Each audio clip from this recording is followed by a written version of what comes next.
Hello everyone, आप सभी कैसे हैं। आप सभी का फिर से एक बार स्वागत है, वेलकम है आपके अपने यूट्यूब चैनल एसवी सर पर।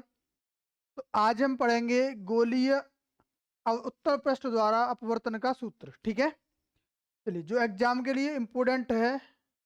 देखो, ये हमारे पास क्या है, एक अवतल पृष्ठ है। इसको नाम दे दिया हमने साहब, क्या है, एम एन है। ठीक है ना, क्या है, एम एन है। अच्छा जी, अब ये मुख्य अक्ष को ड्रॉ किया, ये पी बिंदु है। अब हमने यहाँ पे कोई एक बिंदु ओ लिया जहां से एक वस्तु की प्रकाश किरण इस तरीके से जा रही है, ये मान लो इस तरीके से जा रही है। और यहाँ पे क्या है, इसका प्रकाशिक केंद्र है। तो यहाँ से ये क्या अविलंब ड्रॉ करता है। ठीक है ना, क्या कर दिया इसने, यहाँ पे अविलंब ड्रॉ कर दिया। तो ये प्रकाश किरण इस तरीके को यहाँ पे इसका प्रतिबिंब बना देती है। क्या कर दी है, इस जगह पे प्रतिबिंब बना देती है। तो यहाँ पे जब ये अविलंब ये है और आपतित किरण ये है, तो यहाँ आपतन कोण बन गया। और ये क्या बन गया, अपवर्तन कोण। क्या बन गया, अपवर्तन कोण। क्योंकि आपतित किरण और अविलंब के बीच बना कोण अपवर्तन कोण होता है। और यहाँ जो वस्तु के साथ ये अल्फा कोण बनाता है, ये बीटा कोण और ये गामा कोण। ठीक है ना। और यहाँ से हमने क्या किया कि अविलंब ड्रॉ कर दिया, जिसको नाम दिया हमने ए बी। और यहाँ से यहाँ तक की दूरी, कहाँ, पी तक की दूरी यू है, पी से सी तक की दूरी आर है, और पी से आई तक की दूरी क्या है, वी है। ठीक है, क्या है, वी है। क्लियर। अच्छा, अगर हम थोड़ी सी इसकी रिप्रेजेंट कर दें कि जो ओपी दूरी है वो कितनी है, माइनस यू के बराबर। और पीसी दूरी कितनी है, आर के बराबर। और पीआई दूरी कितनी है, वो है वी के बराबर। ठीक है ना, क्या है, वी के बराबर। अब कहोगे कुछ प्लस की है कुछ माइनस की, ऐसा क्यों किया। क्योंकि जो दूरियां प्लस की हैं वो मूल बिंदु से या मुख्य अक्ष पे दर्पण का ध्रुव है उससे राइट साइड में होती हैं, वो प्लस की होती है। लेफ्ट साइड में होती है, वो माइनस की होती है। ठीक है। इसके बाद हमने पढ़ा है स्नेल का नियम। क्या पढ़ा है, स्नेल का नियम। स्नेल का नियम क्या था भाई साहब, साइन आई बट्टे में साइन आर बराबर होता है एन के बराबर होता है, एन के बराबर होता है। और एन क्या होता है, एन टू बट्टे एन वन के बराबर। कब, जब दो अपवर्तनांक हमें ज्ञात हो। तो हमें मिल के आ जाएगा, यहाँ से मिल गया। देखो, साइन आई बट्टे साइन आई बराबर एन टू बट्टे एन वन। ठीक है ना। चलिए, अब हम करेंगे क्या, कि जो बहुत छोटे कोण होते हैं, अगर आई और आर बहुत छोटे कोण हैं, तब साइन आई आई के बराबर होगा। क्या होगा, जो साइन आई है वो आई के बराबर होगा। तो साइन आई की जगह क्या रख देंगे हम, आई रखेंगे।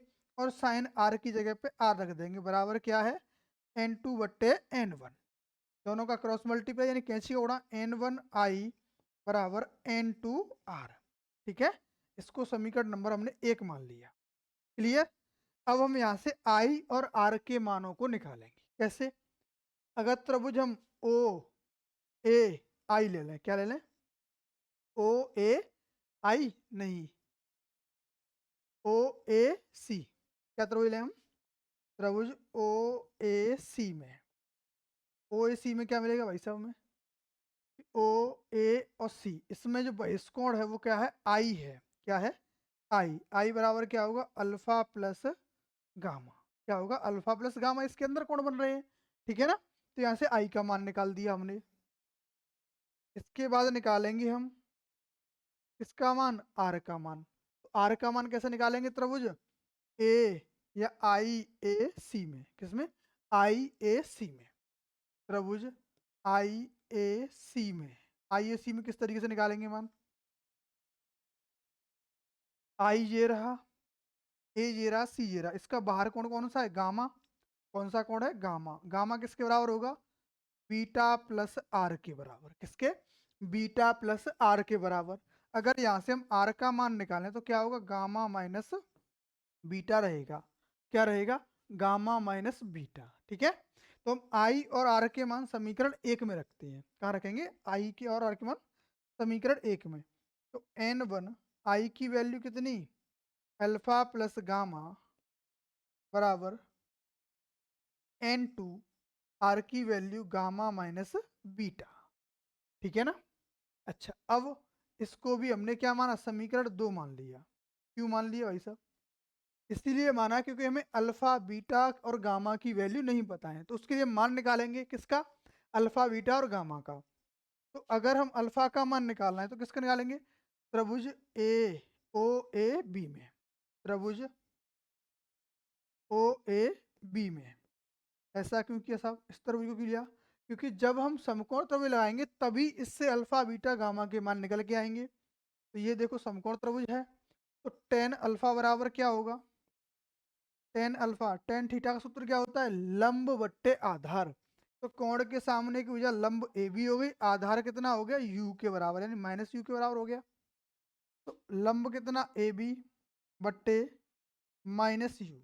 अब जो बच्चे पहले से कुछ थोड़ी बहुत नॉलेज रखते होंगे वो कहेंगे सर आपने गलत किया। क्यों, कि जो दूरी है समकोण त्रिभुज में वो ओपी ओ बी दूरी है, आपने तो ओपी का मान रखा है, हो गए। लेकिन ये सही है, रीजन बताता हूँ क्यों सही है। क्योंकि अगर इसका द्वारक हम बहुत छोटा कर देंगे तो जो P है वो B के बहुत निकट आया, तो हम दूरियां हमेशा P से नापते हैं ना कि B से। वो तो बहुत पास में, इसीलिए समकोण त्रिभुज बनाने के लिए ये दूरी हमने मेजरमेंट की हुई है, ठीक है ना। तो वो सही है, वो डाउट था आपका उसको मैंने क्लियर कर दिया, ठीक है ना। A B upon minus U, clear हो गया। अच्छा दूसरा, अगर हम बीटा का निकालेंगे तो फिर क्या लेंगे, त्रिभुज आई ए बी, कौन सा, त्रिभुज आई ए बी में, ठीक है। आई ए बी में क्या होगा, ये वाला त्रिभुज। तो कोण बीटा, तो टेन बीटा होगा वो किसके बराबर होगा, ए बी, तो लंब इतना ही रहना है फिक्स सबका, क्योंकि इसी पॉइंट से यहाँ से समकोण त्रिभुज बनना है, ठीक है। आधार क्या होगा, आई बी, यानी आई पी के बराबर। आई पी किसके बराबर था, वी के बराबर, किसके बराबर, वी के। तो टेन बीटा किसके बराबर होगा, बीटा के बराबर। रीजन क्या है, कि बहुत छोटे कोण हैं इसीलिए, ठीक है ना। दूसरा पॉइंट, अब क्या लेंगे, त्रिभुज कौन सा, गामा के लिए सी A B, C A B में, त्रिभुज सी ए बी में लेंगे तो क्या मिलेगा, टेन गामा, टेन गामा बराबर लंब बट्टे लंब कितना, ए बी, आधार कितना, सी बी, सी बी की जगह हम सी पी लेंगे, सी पी कितना, प्लस का आर। तो यहाँ से बी गामा की जो वैल्यू होगी वो क्या रहेगी, ए बी अपॉन आर, कितनी, ए बी अपॉन आर। तो मैं अल्फा बीटा गामा की वैल्यू पता है, इनको इसमें रख दो, इसमें समीकरण 2 में रख देते हैं, चलो। तो समीकरण पहला क्या था, N one gamma plus alpha था ना, अल्फा प्लस गामा, हाँ ठीक है, गामा प्लस अल्फा बराबर N two gamma minus beta. अब इनके मान रख देते हैं, क्या करें, इनके मान रख दो भाई साहब। एन वन ऐसे ही रहेगा, गामा का मान कितना था, गामा का मान क्या था, A B upon R, plus alpha का मान A B upon minus U बराबर एन टू, बराबर क्या था, एन टू गामा का मान A B upon R minus beta का मान A B upon V minus A B upon V, ठीक है। एक बार मान चेक कर लें, अल्फा का मान क्या था, A B upon R, beta का मान A B upon minus V नहीं प्लस का वी रहेगा, किसका रहेगा, प्लस का वी, ठीक है। चलिए, और उसका माइनस का वन अपॉन यू, ठीक है, ये सब मान रख दिए। अब क्या करोगे, ए बी को कॉमन लेते हैं, एन वन एन टू से गुणा करते हैं, ए बी को कॉमन लिया तो N one upon R plus N one, sorry plus minus क्या हो जाएगा, या माइनस कर दो, तो ये हो जाएगा एन वन अपॉन यू बराबर, एन वन अपॉन यू बराबर क्या हो रहा है,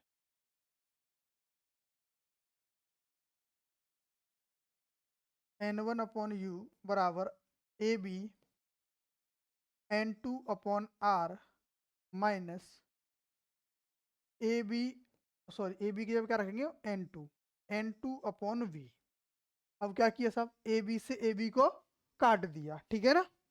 फिर क्या बचा यहाँ पे हमारे पास, n one upon R minus n one upon you बराबर N two upon R N2/R minus N2/V। अब क्या करें, इस N1/R को इधर पक्षांतर करते हैं, N2/V को इधर पक्षांतर कर लेते हैं, ठीक है। तो यहाँ क्या मिलेगा, N2/V प्लस का हो गया माइनस N/U, ऐसे ही रहा। N1/U को हमने क्या कर दिया, ऐसे के ऐसे ही रख दिया, बराबर N2/R ऐसे ही रहा। N1/R को पक्षांतर किया तो माइनस का N1/R मिल गया। चलो जी, N2/V माइनस N1/U बराबर 1/R को हमने कॉमन ले लिया। क्या किया, 1/R को कॉमन लिया तो यहाँ क्या बचा, N2 minus N1, N2 minus N1, ठीक है। अब क्या करेंगे साहब, अब N2 से भाग लगा दो। क्या किया, सॉरी N1 से भाग, N1 से अगर भाग लगाएंगे हम तो N2/V, सुनो एक और बात बता दूं मैं आपको, पहले बताया था कि N2/N1 जो होता है वो N के बराबर रहता है। किसके, N2/N1 N के बराबर रहता है। तो N2/N की जगह क्या रख दिया हमने, N, V माइनस N1/N 1 हो जाएगा। क्या होगा, 1/U बराबर 1/R और यहाँ N माइनस 1। तो ये फॉर्मूला निकल के आता है उत्तल पृष्ठ के द्वारा। क्लियर, आप सभी को क्लियर होगा। चलिए आज के सेशन को हम यही एंड करते हैं। जो भी भाई चैनल पर नए हैं वो चैनल को सब्सक्राइब कर लें, वीडियो को लाइक शेयर करना बिल्कुल भी ना भूलें। धन्यवाद।